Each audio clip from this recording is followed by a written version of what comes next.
নির্বিঘ্নে ক্লাসে যাবে, ক্লাস থেকে বের হবে, ক্যাম্পাসে অবস্থান করবে।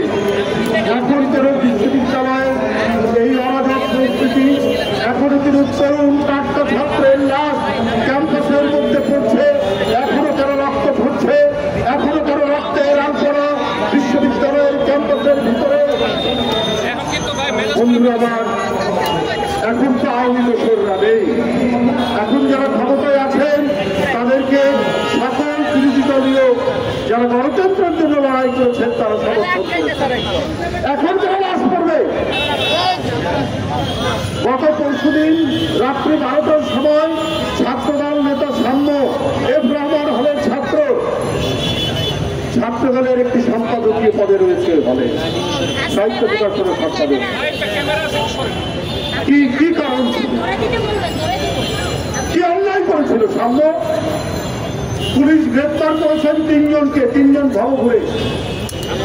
আমার তো মনে হয় এর মধ্যে রাজনৈতিক কারণ আছে। রাজনৈতিক কারণ না থাকলে এই ধরনের সাম্য, যার চেহারা সুদর্শন, সৌম্য নাম তার সাম্য, তাকে হত্যা করবে কে? ভবঘুরেরা কেন হত্যা করবে?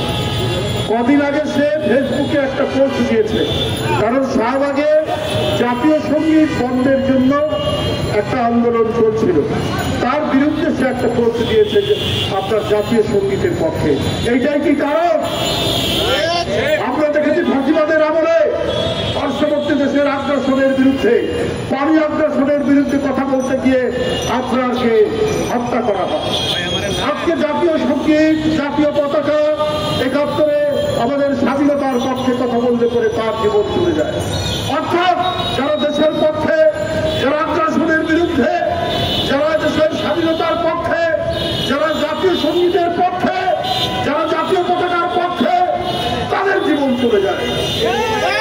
আমি এই জন্যই বলেছি যে নিশ্চয়ই এর পেছনে কোন রাজনৈতিক কারণ আছে, রাজনৈতিক কারণ আছে। কারণ সে ফেসবুকে যারা আন্দোলন করছিলেন জাতীয় সঙ্গীত ইস্যুতে, তাদের বিরুদ্ধে তার একটা বার্তা ছিল। এটাই কি কারণ? আমি পুলিশ বিভাগকে বলবো ভালো করে খতিয়ে দেখুন। ভবঘুরে গ্রেপ্তার করেছেন, মানুষ কিন্তু সব বিষয় সহজভাবে নেয় না। সহজভাবে নিত যদি এই ডিপার্টমেন্টটি সবসময় আপনার সত্য এবং ন্যায় অনুসন্ধান করে যথাযথ ব্যবস্থা নিত, কিন্তু সেইটা তারা নেননি। যেমন আপনার হত্যাকাণ্ডে নেননি, তেমনি আরো ঘটনায় নেননি। আজকে পরিবর্তিত পরিস্থিতি, হাতিরা নেই, দোসররা নেই, রক্তপাত হওয়ার কথা নয়, তারপরেও জানুয়ারি মাসে এই বিশ্ববিদ্যালয়ে তুফাজ্জল নামে একজন যুবক, তাকে হত্যা করা হবে কেন? ক্যাম্পাস হবে শান্তি, ক্যাম্পাসে এইখানে থাকবে শান্তির পতাকা, এখানে থাকবে জলপাইয়ের পাতা, এখানে থাকবে সাদা পায়রার ঝাঁক উঠবে। সেই ক্যাম্পাস যেখানে শিক্ষা বিতরণ, শিক্ষা গ্রহণ, তারুণ্যের ঝলক, যারা এই শিক্ষা দেবে, সেইখানে কেন রক্তপাত? সেখানে এই গণতন্ত্র এবং ফ্যাসিবাদের, গণতন্ত্রের বিজয় এবং ফ্যাসিবাদের পতন, হাসিনার মতো নিষ্ঠুর নারী আর রাজ সিংহাসনে নেই, তারপর কেন ক্যাম্পাস হবে হিংসার অভিক্ষেত্র? তাহলে কেন ক্যাম্পাস হবে রক্তপাতের একটি জায়গা? এটা তো হওয়ার কথা নয়। আজকে ভাইস চ্যান্সেলর সাহেব আপনার কাছে গিয়েছিল ছাত্রদলের নেতারা বিচার চাইতে, কারণ বিশ্ববিদ্যালয়ের ছাত্র সাম্য মারা গেছে। আপনি বিরক্ত হয়েছেন, আপনি ক্ষুব্ধ হয়েছেন, আপনি তুই তোকারি করেছেন ছাত্র নেতাদেরকে। কেন ছাত্র নেতাদেরকে তুই তোকারি করেছেন? আপনি শুনতে চান না, কারণ সাম্য ছাত্রদল করে। আপনার রাজনৈতিক চিন্তা দর্শন কি আমরা জানি, আমরা ইতিমধ্যেই জেনেছি।